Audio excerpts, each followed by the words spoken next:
Assalamualaikum warahmatullahi wabarakatuh. Alhamdulillah nahmaduhu wa nasta'inuhu wa nastaghfiruh wa na'udzu billahi min shururi anfusina wa min sayyiati a'malina. May yahdihillahu fala mudilla lahu wa may yudlil fala hadiya lahu. Asyhadu an la ilaha illallah wahdahu la syarika lahu wa asyhadu anna Muhammadan 'abduhu wa rasuluhu la nabiyya ba'd. Allahumma shalli wa sallim wa barik ala nabiyyina Muhammadin wa ala alihi wa ashabihi wa mawalah wa ba'd. Rabbi shrah li sadri wa yassir li amri wa hlul 'uqdatam min lisani yafqahu qawli. Allahumma 'allimna ma yanfa'una wanfa'na bima 'allamtana. Allahumma hdina wahdi bina waj'alna sababan wa satiran liman ihtada. Segala puji hanya bagi Allah. Salawat dan salam semoga senantiasa tercurah kepada junjungan kita Nabi besar Muhammad sallallahu alaihi wasallam. Bapak Ibu sekalian yang dirahmati Allah, saya lupa terakhir sampai di mana ya? Ada yang ingat? Saya sudah cerita tentang, karena kita materinya tentang Sirah Nabawiyah ya. Jadi insya Allah kita fokus pada kisah Nabi Muhammad sallallahu alaihi wasallam. Kemarin yang masih saya ingat adalah kita bicara tentang silsilah nenek moyang Nabi Muhammad SAW. Itu kayaknya sudah.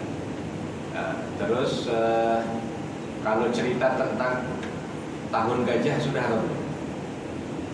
Sudah atau belum ya? Yang sudah belum? Sudah ya? Gajahnya dari mana tahu? Gajah Sumatera atau gajah? Katanya sudah. Gajahnya gajah Sumatera apa gajah Thailand? Gajah Arab. Sudah ya? Sudah, alhamdulillah. Berarti sekarang kita membahas tentang saat Nabi Muhammad SAW lahir. Ya. Jadi Nabi SAW lahir 50 hari setelah gajah-gajah dari Afrika itu datang. Nah, jadi gajahnya itu gajah dari Afrika. Walaupun dibawa oleh Abraha, sebab Abraha ini berdarah Afrika. Abraha itu asalnya dari Abisina, dari daerah Habasyah, yang kala itu diperintahkan oleh Raja Abisina untuk berangkat bersama dengan jenderalnya Aryad menuju ke Yaman. Kala itu untuk menumpas segala keburukan yang ada pada seorang raja namanya Dunnuwas. Nah, ketika selesai menumpas Dunnuwas, Aryad ini, sang jenderal dari Abisina, dari Afrika ini ternyata bertindak sewenang-wenang, sehingga banyak sekali dirasa oleh prajuritnya ini kezaliman. Lalu akhirnya di antara para bawahannya, bahasa kita mungkin bahasa kita mungkin para letnan-letnannya gitu ya, itu bersepakat untuk menggulingkan jenderal ini, sehingga digulingkanlah. Yang menjadi motor untuk digulingkan jenderal ini adalah Abraha, yang kala itu belum jadi jenderal ya, masih letnan. Singkat cerita, didengarlah oleh Raja Abisina atau Raja Habasyah, marah besar, dikirimlah. Tadinya mau dikirim pasukan besar untuk menumpas Abraha, tapi Abraha terlebih dahulu menyatakan dirinya tunduk kepada raja dan tidak ada niatan untuk mengkudeta. Tidak lain tidak bukan kenapa membunuh jenderalnya itu, sebab jenderalnya ini berlaku semena-mena, dan bahkan ada beberapa yang menyampaikan kalau jenderal ini akan membuat kerajaan sendiri di Yaman. Tapi raja itu tidak percaya serta-merta.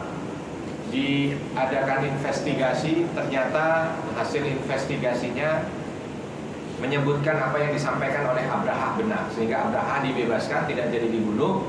Bahkan Abraha diangkat menjadi gubernur di daerah Yaman. Senang luar biasa Abraha karena diangkat menjadi gubernur. Sebagai hadiah dia bangunkan apa? Gereja. Dibangunkan gereja, dibangunkan Al-Qulais namanya. Masih sampai sekarang masih ada. Ya, gereja Al-Qulais itu reruntuhannya masih ada, dan ini terjadi di tahun 550 Masehi. Ya, 25 tahun lah kurang lebih, sekitar ke 20 tahun sebelum lahirnya Nabi Muhammad SAW. Selesai dibangun ini gereja besar, dibuat dari emas. Lalu dikirim suratlah Abraha kepada rajanya yang sudah mengampuninya karena sudah membunuh jenderal itu tadi, tapi karena sudah diampuni bahkan dikasih jabatan gubernur, maka sebagai terima kasihnya disampaikan berita bahwa sudah dibangunkan satu gereja besar, yang gereja itu sebagai bentuk cinta Abraha kepada sang raja. Kasih surat jawaban balasan, terima kasih, tapi yang terpenting bukan cuma bangun, yang terpenting adalah makmurkan. Sama aja, sekarang juga gitu ya. Bangunnya gampang, memakmurkannya ya. Wah, mendapat perintah untuk memakmurkan, senang. Akhirnya Abraha bikin promo. Ya, apa dia promonya? Promo bagi siapapun dari orang Arab yang datang ke gereja itu, maka tiket PP dibayarin. Akomodasi penginapan gratis, pulang dikasih oleh-oleh lengkap. Tapi nggak ada yang mau datang. Bingung Abraha, kenapa nggak mau datang ini? Suruh coba cek kenapa mereka nggak mau datang. Lalu dilaporkan mereka nggak mau datang sebab karena apa? Mereka orang-orang Arab ini datangnya sudah ke Ka'bah. Jadi kalau diiming-imingi ibadah datang ke tempat yang lain mustahil mereka mau. Keluarlah kalimat Abraha, bodoh orang Arab ini. Batu yang ditumpuk-tumpuk sudah condong hampir roboh itu mereka datangi. Sedangkan bangunan besar yang aku bangun ini mereka tidak ada yang mau datang. Nah, kalimat ini viral. Jadi kalimat viral ini bukan cuma zaman kita. Dari zaman dulu ada juga yang viral-viral gitu. Viral tersebar semuanya. Ke Jazirah Arab, marah orang Arab. Ya, ada satu kabilah Arab yang paling dekat dengan Yaman. Akhirnya apa? Akhirnya dia berangkat menuju ke tempat gereja itu dibangun. Dia lumuri dengan kotoran manusia, karena dia sudah kumpulkan kotoran satu kabilah. Dia niatnya mau balas dendam dengan rombongannya si Abraha. Lalu dia datang, dia lumuri kotoran manusia. Kaget luar biasa karena informasi pagi-pagi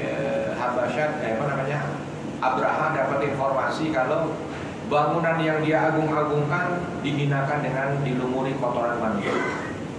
Datang untuk ngecek langsung, lalu disuruh periksa CCTV. Nah, ketika diperiksa CCTV ketemu itu, oh ternyata benar ini ada orang. Cek siapa? Ya, di zoom, ketahuan identitasnya, dicari ternyata seorang dari kabilah Arab yang berbatasan dengan Yaman. Diinterogasi kenapa? Alasannya satu, karena tidak rela Ka'bah tidak rela Ka'bah dihinakan. Marah luar biasa Abraha. Kalau memang orang Arab nggak rela Ka'bah saya hinakan, maka besok Ka'bah akan saya hancurkan. Betul itu, dibawa pasukan dalam jumlah besar bergerak menuju ke Makkah. Bahkan Abraha sampai bilang, saya tidak akan membawa bahan makanan. Saya menuju ke Ka'bah itu, setiap perjalanan melewati kabilah, yang ada di kabilah itu saya rampas, saya rampok, saya ambil. Jadi tidak bawa bahan makanan bukan karena dia miskin, bukan. Tidak bawa bahan makanan supaya apa? Untuk menunjukkan kepada orang-orang yang akan dilaluinya, bersiaplah semua apa yang ada pada kalian akan dirampok. Jalan dengan cerita yang panjang, pokoknya jalan. Begitu mendekati Mekah, banyak peristiwa sebenarnya perjalanan itu, tapi kita singkat. Begitu mendekati Mekah, sama, melihat ada sekumpulan onta. Nah, ini onta ini buat makan kita besok pagi, ambil. Sekumpulan onta diambil. Dan itu ontaknya Abdul Muthalib, kakek Nabi. Menjelang malam, sore harinya Abraha bilang, panggil dulu itu pimpinan kabilah yang ada di Mekah itu. Karena orang dulu SOP-nya begini Pak, kalau mau perang, dua kekuatan sudah berhadapan dan salah satunya itu seolah di atas angin, biasanya yang kemungkinan kalah itu dipanggil dulu pimpinannya. Lalu ditanya, kenapa kamu kesini? Padahal diundang, tapi ditanya, kenapa kamu kesini? SOP aja, SOP. Nanti yang mau kalah ini akan ngomong, ampuni kami tidak akan melawan, kami nyerah, lindungi kami akan siap menjadi bawahanmu. Gitu-gitu. Baik kalau begitu, entah nanti dikabulkan atau tidak dikabulkan. Maka Abraha ini sama seperti yang lain, panggil juga pimpinannya itu panggil. Datanglah utusan ke Mekah karena Abraha belum sampai Mekah tapi sudah di dekat Mekah. Siapa pimpinannya? Abdul Muthalib angkat tangan tuh, sudah mau gelap. Ya, hari itu sudah mau gelap. Abdul Muthalib angkat tangan. Saya. Kamu dipanggil sama pimpinan kami, Gubernur Abraha. Baik, berangkat. Di tengah jalan Abdul Muthalib didatangi budaknya. Lalu budaknya ini memberikan informasi, Abdul Muthalib, ontakmu diambil. Siapa yang ambil? Abraha. Kenapa? Begini. Oke, sekalian saya mau ke sana. Masuk di tendanya Abraha. Abraha tanya, kamu betul pimpinan orang-orang Mekah itu? Betul. Ngapain kamu kesini? Abdul Muthalib langsung bilang, saya mau ambil ontak saya yang kamu rampok. Kaget Abraha. Ditanya lagi, coba cek, ini betul kepalanya? Betul kepalanya. Kenapa? Karena Abraha itu merasa terhina. Datang seorang pimpinan, dia sudah jauh-jauh, ternyata pimpinannya ini bukan pimpinan yang sepadan lah untuk dilawan. Sebab apa? Menurut Abraha, Abdul Muthalib itu terlalu egois, bukannya minta kebaikan untuk rakyatnya, kaumnya, tapi sekedar memikirkan diri sendiri. Maka marah itu Abraha.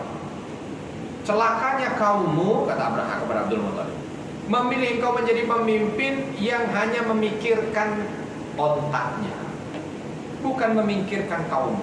Abdul Muthalib jawab penting. Abraha, saya ini ana rabbul ibil, saya ini pemilik onta, maka saya bertanggung jawab terhadap onta saya. Sedangkan Ka'bah yang mau kamu serang, itu ada pemilik yang akan melindunginya.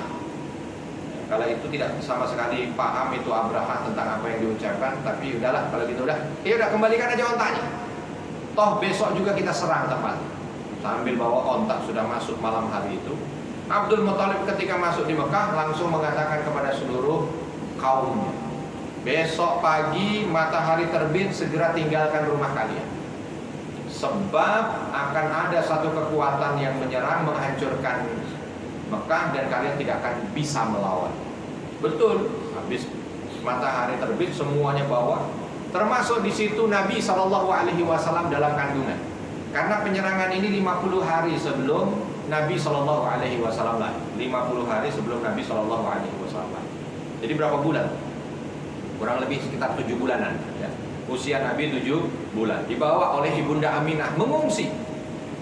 Pagi hari semua melihat dari balik bukit, mana yang mau datang, katanya pasukan besar. Terus nggak ada, tengah hari nggak datang, sampai menjelang maghrib nggak datang.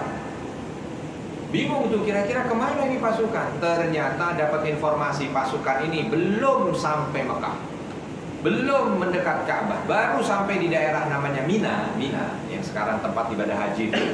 Jadi kalau Bapak Ibu datang ke Mina, itu ada satu lembah, Wadi Muhassir, satu lembah itu yang tidak dibuat tenda, di atasnya nggak ada tenda ya, jadi kayak tanah lapang gitu. Sebab apa? Di tempat itulah Allah hujani tentaranya Abraha ini dengan batu yang dibawa oleh burung anak-anaknya. Nah itu masih jauh dari Ka'bah. Jadi yang di Ka'bah itu pada nanti mana nggak datang. Baru dapat informasi ternyata pasukan itu dihalau oleh makhluk yang belum pernah tahu apa segala macam. Nah, disinilah akhirnya menjadi cerita buat orang-orang Mekah. Maka tahun itu disebut tahun gajah. Yang luar biasanya juga tahun gajah. Kenapa bukan tahun ababil? Kenapa bukan tahun burung? Sebab orang yang ada di Ka'bah nggak melihat burung itu. Iya kan? Masih jauh. Yang didengar hanya sekedar berita dari Abdul Muthalib bahwa kalian harus ngungsi sebab aku lihat ini tentara yang akan menghancurkan kalian. Wajahnya luar biasa. Nah, makanya disebut oh ini tahun. Abraha sendiri tidak mati kena batu yang dibawa oleh burung ababil. Karena tidak semuanya itu pasukan itu mati karena batu. Ya. Karena batu sijil itu tidak. Abraha termasuk yang tidak mati. Bahkan Abraha berhasil untuk pulang. Ya. Tapi begitu sampai di sana, rasa takut Abraha terhadap apa yang dia jumpai itu membuat dia seolah menjadi orang gila. Jadi ini hikmah sendiri ya dari Allah. Tidak dibunuh itu Abraha di lokasi.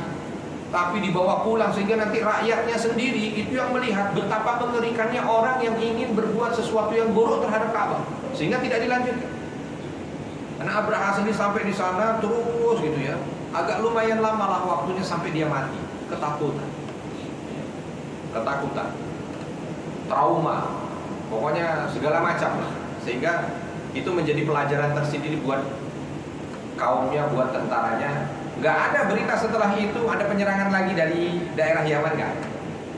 Cukup sampai di situ, nggak ada balas dendam, nggak ada apa. Sebab mereka yang seolah melihat dengan mata kepala mereka sendiri bagaimana hal aneh itu datang.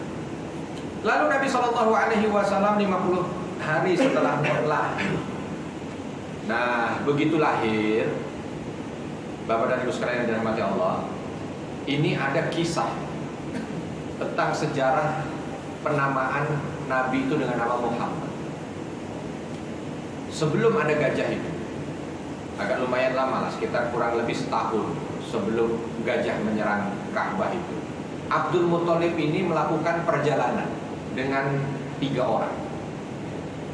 Berarti bertiga dengan 2 orang, bertiga dengan Abdul Muthalib jalan. Enggak bawa kafilah dagang, enggak apa, cuma sekedar jalan. Ini 3-tiganya pemimpin. Sampai di daerah Syam, ketemu dengan seorang rahib.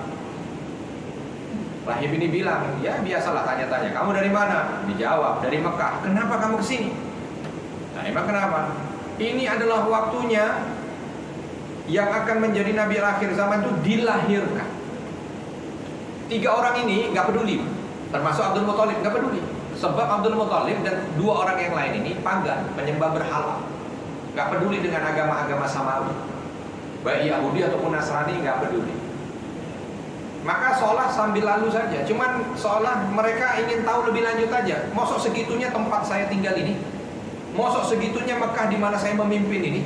Padahal di situ tidak ada benih-benih agama-agama yang seperti rahib-rahib itu. Yang ada justru adalah berhala yang disembah. Mosok tempat ini yang akan lahir. Maka mereka iseng-iseng berhadiah, tanya, emang nanti itu anak kalau lahir namanya siapa? Oh, kalau di kitab kami namanya Muhammad. Oh, Muhammad. Nama itu pun asing, nggak pernah didengar oleh orang. Ya. Pulang, tapi ternyata mereka pulang ini di hati mereka masing-masing ada sesuatu. Menaruh perhatian terhadap apa yang disampaikan oleh rahib itu tadi.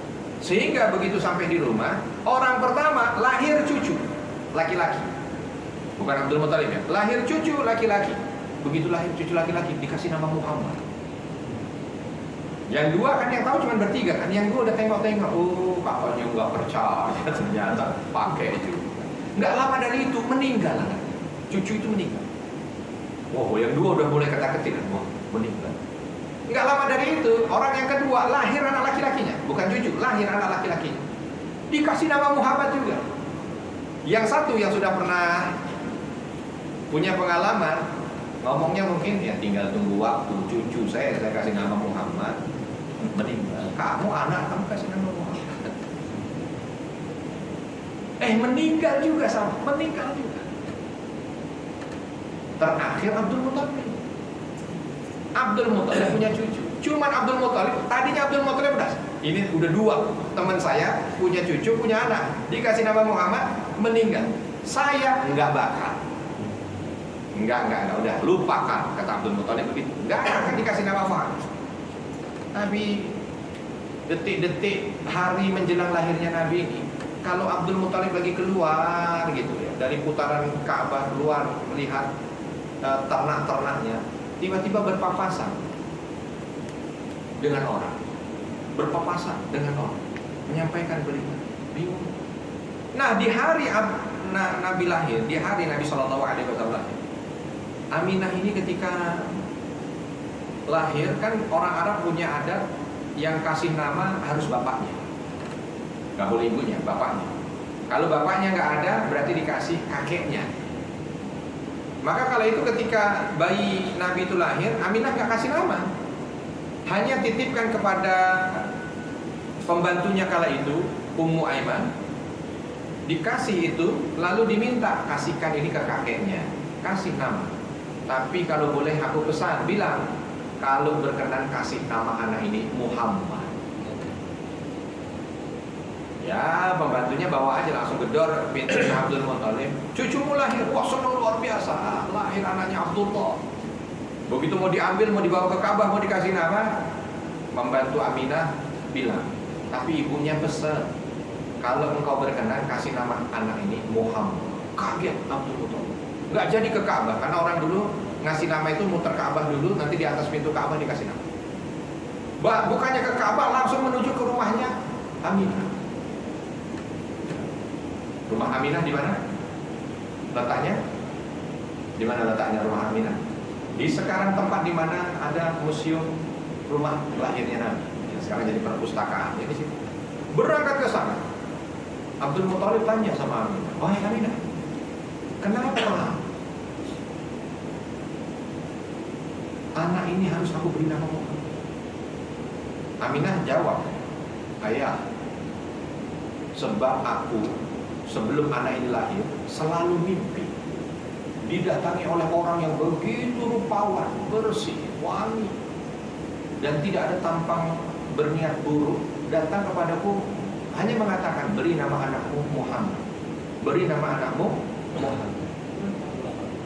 Abdul Muthalib bilang, "Aminah, kalau engkau mimpi, aku bukan mimpi.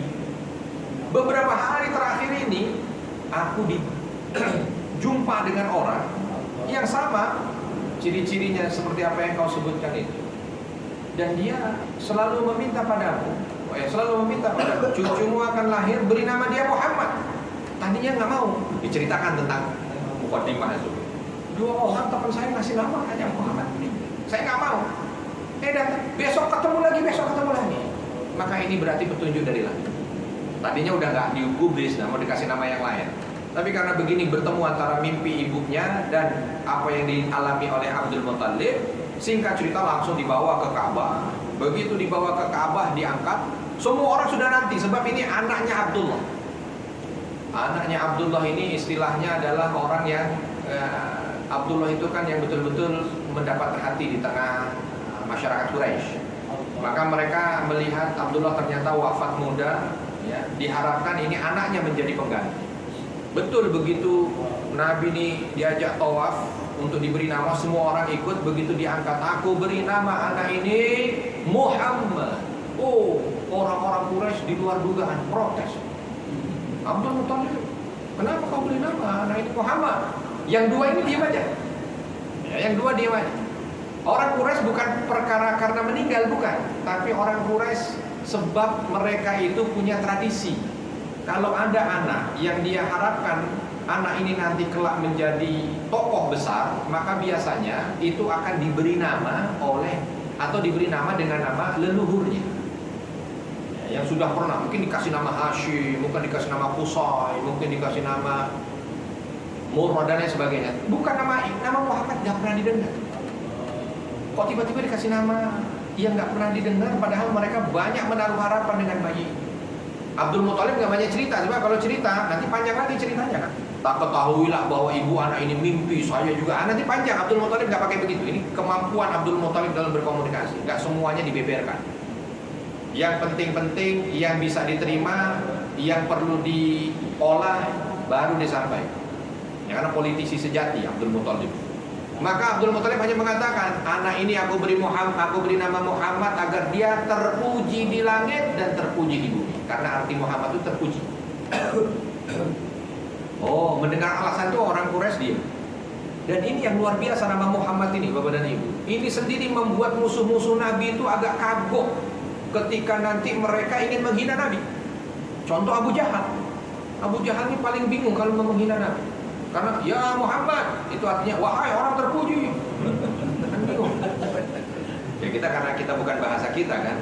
Dan ini belum pernah nama ini didengar, jadi tidak menjadi sebuah hal yang biasa menjadi nama, enggak, tapi masih dalam arti. Ya contoh misalkan sekarang ada orang namanya Gagah. Terus memang tampaknya gagah. Kita mau menghina dia, letoy kan mustahil. Orang gagah, letoy, gagah, sedikit bingung kan? Dan Nabi itu namanya Muhammad, artinya terpuji. Memang orangnya terkenal terpuji. Jadi Abu Jahal itu susah untuk dapat celah menghina Nabi. Sebab di awalnya udah namanya Muhammad. Muhammad, tukang sihir. Terpuji tukang sihir. Terpuji tukang tipu. Terpuji mengadu domba. Nggak masuk. Ya, jadi seolah di situ dari nama membuat perlindungan. Ya, dari nama membuat perlindungan. Nah, selesai diberi nama. Baru setelah itu Nabi Shallallahu Alaihi Wasallam dikembalikan kepada sang ibu. Berlakulah apa yang berlaku dari kebiasaan orang-orang Quraisy. Anak-anak yang baru lahir tidak tinggal dengan ibu mereka, tapi dibawa ke daerah pedalaman. Kala itu yang dapat giliran untuk mengambil bayi yang baru lahir di daerah Mekah dan seputarannya adalah mereka-mereka yang datang dari daerah namanya Bani Sa'ad. Bani Sa'ad ini Bapak Ibu digambaran aja ya, karena kalau kita yang cuma mendengar aja nanti kan Nabi itu akan dibawa oleh Ibunda Halimah As-Sa'diyah.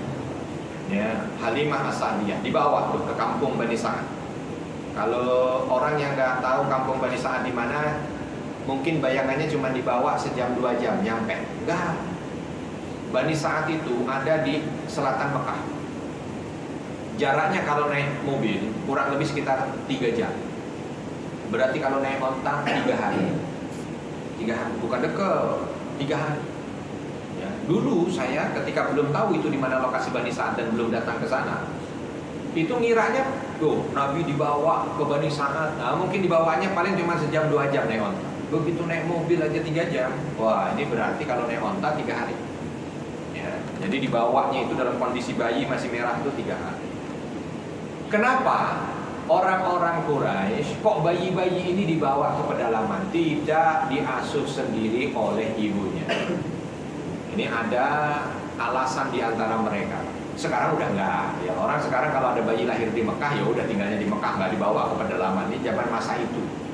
Sebab begini, satu, Mekah itu menjadi titik temu dari segala macam jalur perdagangan, jalur perjalanan.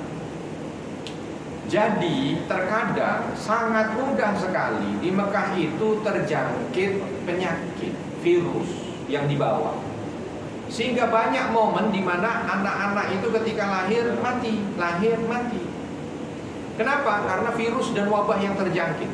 Maka harus dibawa keluar untuk supaya dia punya imun dan kuat. Contoh misalkan Abu Bakar. Abu Bakar ini lahir 2 tahun setelah Nabi. Jaraknya dengan Nabi 2 tahun. Nah, Abu Bakar ini tidak punya teman seleting. Yang seumuran gak ada. Sebab di tahun Abu Bakar itu lahir, semua bayi meninggal. Belum sempat dibawa ke pedalaman sudah meninggal. Lahir 1-2 hari meninggal, 1-2 hari meninggal. Abu Bakar pun ketika lahir ya, sama lah. Orang tuanya dan keluarganya sudah meninggal. Ternyata enggak. Bahkan nggak sempat dibawa keluar sebab orang dari luar nggak ada yang berani masuk. Di situ sedang ada wabah. Akhirnya Abu Bakar diam di situ, tidak pergi kemana-mana. Tapi sebulan, 2 bulan, setahun, 2 tahun hidup.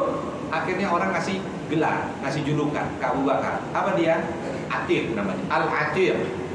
Dari kecil beliau itu namanya Abdullah, tapi lebih sering disebut Al-Atir.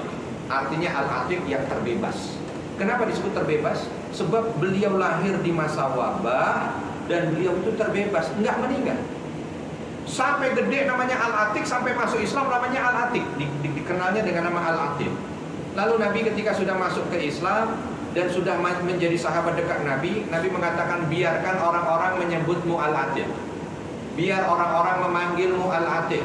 Kalau dulu waktu kecil engkau diberi nama dan gelaran Al-Atik karena engkau terbebas dari kematian, maka sekarang gelaran itu tetap karena engkau terbebas dari siksa neraka.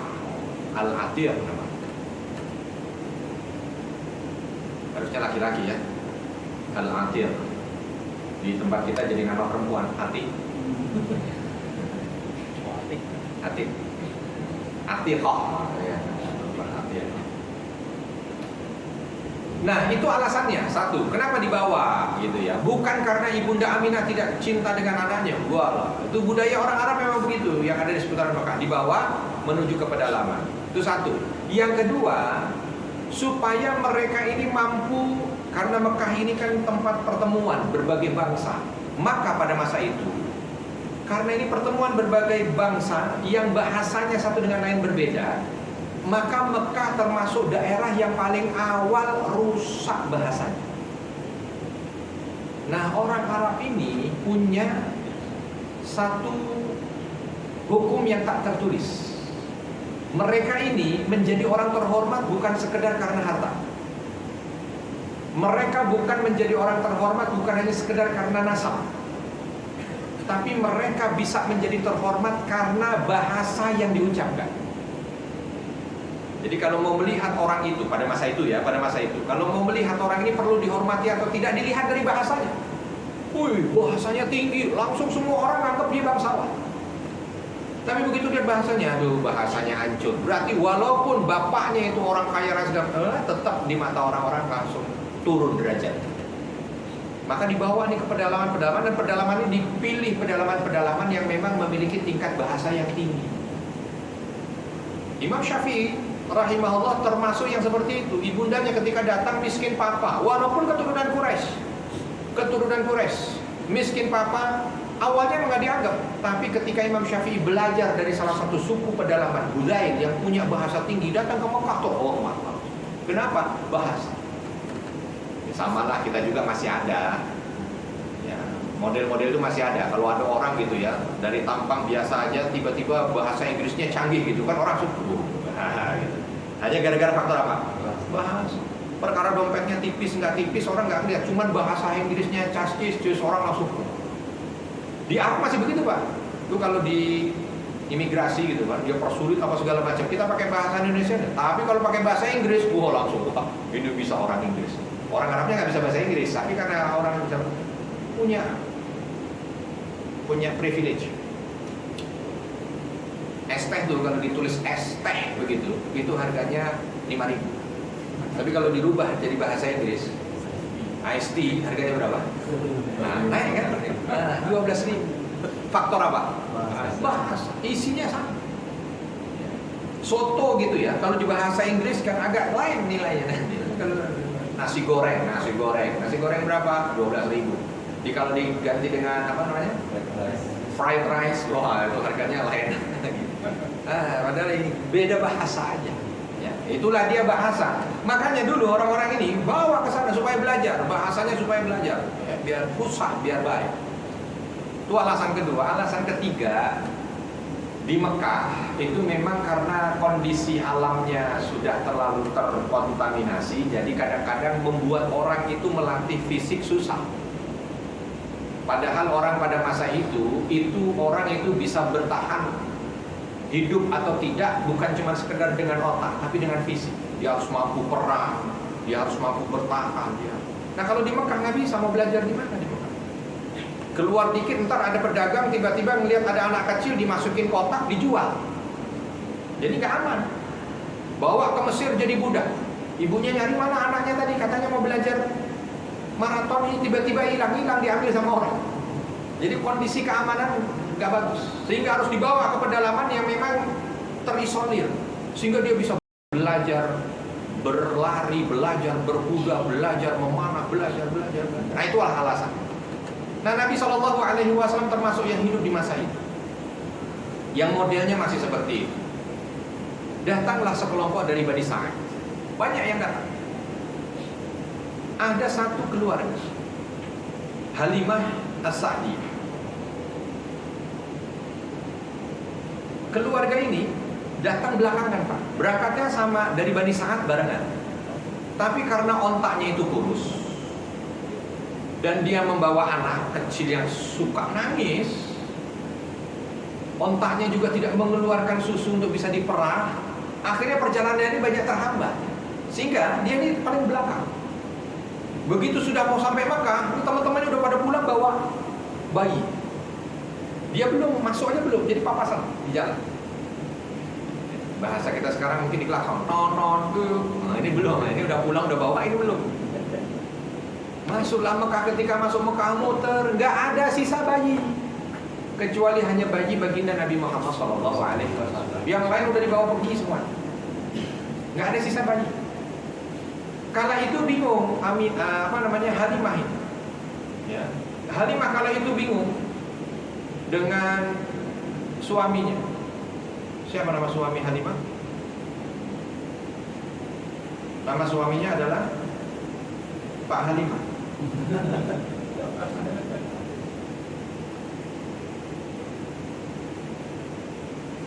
Nama Halimahnya Halimah binti Abi Du'ai, dari kabilah Bani Sa'ad. Suaminya Al-Harith ibn Abdul Uzza. Ya, ini dua, ini suami istri jalan. Begitu sampai di Mekah bingung gimana. Pak, ambil nggak bayi itu? Kata Al-Harith, suaminya bilang enggak, jangan. Sebab begini Pak, kenapa kok bayi Nabi juga nggak diambil oleh orang-orang yang lewat? Apa alasannya? Alasannya apa? Gak tahu kan? Itulah dia, makanya kita cerita. Jadi bukan karena bayi ini yatim gak punya uang, bukan Pak. Kakeknya Nabi kaya raya. Kakek Nabi kaya raya. Bukan karena gak punya saudara juga nanti, enggak juga. Alasannya cuma satu. Di antara orang Arab ada keyakinan kalau ada bayi lahir, bapaknya meninggal sebelum dia lahir karena sakit, maka anak ini akan membawa bencana. Kalau bapaknya meninggal karena perang, nggak ada masalah. Ya. Karena bapaknya meninggal karena apa lagi misalkan kecelakaan dalam perjalanan dagangnya sebab melawan perampok dan sebagainya, nggak ada masalah. Tapi kalau meninggal karena sakit, jadi aneh. Dan Nabi SAW ayahandanya meninggal, Abdullah, di Madinah sakit. Nah, ini beritanya. Jadi gak ada yang mau ngambil karena punya latar belakang itu. Cuman Ibunda Halimah ini dengan Al-Harith suaminya, kalau nggak ngambil, kita datang ke sini aja udah luar biasa usahanya. Yang lain pada 3 malam nyampe ke sini, kita 4 malam. Nggak kebayang pulang ini bisa 6 malam. Pulang nggak bawa apa-apa. Sudahlah, kita ambil apa adanya ini anak. Kalau memang buruk, nanti di jalan kita akan mendapatkan yang lebih buruk. Tapi kalau anak ini ternyata baik, maka kita akan mendapatkan baik. Akhirnya dibawa. Di luar dugaan, baru itu bayi Muhammad ada di gendongannya, semua sudah berubah. Ontaknya yang tadi jalan reto, ini tiba-tiba bus, kayak ganti mesin. Ganti mesin. Yang tadinya nggak keluar susulan, wow itu diperas semuanya kenyang. Yang tadinya anaknya nangis, rewel, ini diem aja. Jadi perjalanan itu perjalanan yang harusnya 3 hari, 2 hari selesai. Sampai yang tadi udah duluan kesalip. Beli onta baru. Iya, keluaran terbaru. Enggak ada. Onta listrik enggak ada, onta listrik. Ya, ada mobil listrik ada, onta listrik kan. Semua kaget. Nah, dari situ Halimah sudah merasa ini anak berarti bukan seperti yang digambar, dibayangkan. Ini anak bukan seperti anak yang digambarkan. Apa segala macam dengan mitos yang ada, ini anak. Bahkan bukan cuma dalam perjalanan itu. Begitu sampai di Bani Sa'ad, semua pun berubah. Ada yang pernah ke Bani Sa'ad? Saya datang ke Bani Sa'ad, Pak. Di 3 musim. Pernah saya di musim panas, pernah saya di musim dingin, ya, pernah saya di musim biasa. Di musim panas, yang namanya kalau di Mekah, kalau itu lagi musim haji di bulan Juni ya, jatuh pas bulan Juni kalau nggak salah. Juni atau Juli saya lupa, tapi puncak musim panas. Itu kalau di Mekah dari hotel menuju ke masjid aja kalau nggak pakai penutup kepala, rasanya agak sedikit sengsara. Tapi di Bani Sa'ad nggak pakai penutup apa-apa, itu udara di situ luar biasa. Di puncak musim panas sejuk. Di puncak musim panas. Datang di musim dingin yang biasanya karena memang daerahnya ya adalah aura-aura Taif ya, karena memang dekat dengan Taif. Di Taif itu lumayan tuh dingin menusuk, tapi begitu sampai di sana itu justru sejuk aja, ya, tetap sejuk nggak berubah. Jadi memang ternyata keberkahan Nabi itu sampai dengan saat ini bisa dirasakan. Orangnya baik-baik. 3 kali saya ke sana, 2 kali makan dibayar. Ya, mampir kita di salah satu warung nasi mandi gitu ya. Makanlah kita makan siang. Ya nggak tahu karena memang jarang orang Indonesia ke sana jarang, memang bukan daerah wisata kan. Nah dia mungkin heran ya, orang dari mana? Tapi bukan cuma sampai di situ dia, orang dari mana? Katanya dari Indonesia. Oh dari Indonesia. Nah kalau gitu saya bayarin. Nah, kenapa? Dia punya program makan siang gratis. Dibayarin. 2 kali itu saya dibayar. Dan dibayarin nggak pakai ngomong-ngomong. Pak, udah saya bayarin ya Pak ya? Enggak begitu. Pergi aja sampai kita bingung. Mau bayar, udah dibayarin. Ya siapa yang bayarin? Udah pulang orangnya. Lalu kita kan orang Indonesia kadang-kadang nggak gitu. Mau bayarin orang bilang, saya udah saya bayarin ya semuanya udah. Catat nomor telepon saya. Nah, mau bayarnya pakai begitu. Itu orang sampai sekarang lembut. Dan kambingnya buang-buang. Ya, memang di sana kan terkenal kan dari zaman Nabi juga nanti kita ada beberapa riwayat yang disampaikan dalam Indonesia. Itu begitu Nabi datang, itu langsung berubah. Daerah itu yang tadinya mungkin agak susah, kambing-kambing digembala sebab rumput-rumput gak banyak. Itu begitu Nabi datang itu, rumput-rumput itu subur. Ya, nggak ada kelaparan lagi di sana. Semua onta yang saat mengeluarkan susu bisa diperah jadi makanan. Kambing domba juga begitu, semuanya makmur. Dirasakan semuanya merasa makmur, maka semuanya sayang dengan Nabi. Semuanya sayang dengan Nabi. Sampai di usia 3 tahun. Di usia 3 tahun. Ada yang mengatakan di usia 2 tahun itu harus dipulangkan karena Nabi tidak mengambil paket lengkap. Paket lengkap itu 4 tahun di pedalaman. Ini paket setengah berarti ya. Ibunya katanya harus dipulangkan. Mungkin Ibunda Aminah juga karena ya ini suaminya sudah tidak ada ya. Intinya dipulang. Nah, bingung tuh orang-orang pada hari, jangan dipulangi. Kita merasakan berkahnya anak ini. Kalau ini dipulangkan nanti begini. Tapi Halimah bilang, gimana ini bukan anak saya, harus saya pulangkan dulu. Nah, ya udahlah, akhirnya dilepas dengan berat. Di tengah perjalanan itu dapat berita bahwa Mekah itu lagi wabah. Yang tadi saya sebutkan, tahun di mana Abu Bakar lahir. Ini anak kalau ditaruh di situ, nggak 1-2 hari meninggal. Kata Aminah, wah ini kata Halimah ini anak. Nah, nanti kalau saya ketemu ibunya, mudah-mudahan terketuk hati, jangan anak ditaruh.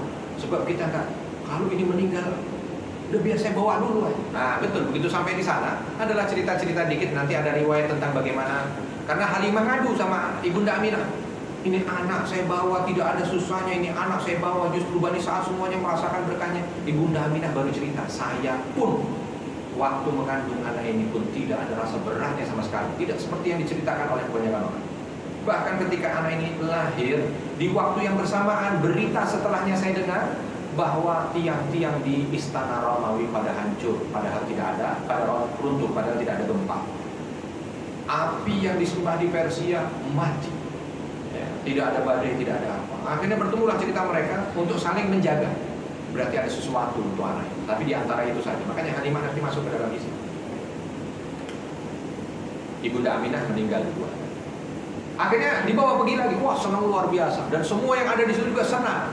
Tapi ternyata kesenangan itu tidak bisa berlanjut lama. Sebab apa? Bersamaan dengan Nabi di usia 3 tahun itu balik ke Bani Sa'ad, di situ gencar Yahudi mencari Nabi untuk dibunuh. Karena mereka sudah tahu ternyata yang mereka tunggu itu sudah lahir.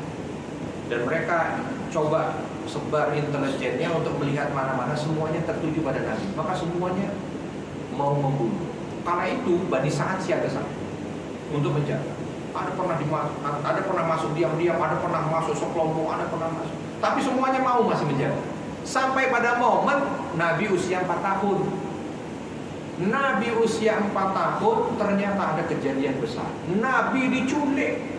Siapa yang menculik? Kita akan lanjutkan pada pertemuan berikutnya. Sampai ditulis, minta tolong ya. Nabi diculik. Saya tulis dulu judulnya biar nggak lupa. Nabi diculik. Siapa yang menculik kita? Padahal di suasana genting, Nabi tiba-tiba diculik, bikin geger. Oke, saya sudah tulis langsung ke Ustaz Giono. Saya WA, Nabi diculik, bingung. Besok nggak tanya lagi. Kalau ada kesalahan saya mohon maaf, dan kepada Allah mengampun. Subhanakallahumma wa bihamdika asyhadu an la ilaha illa anta astaghfiruka wa atubu ilaik. Assalamualaikum warahmatullahi wabarakatuh.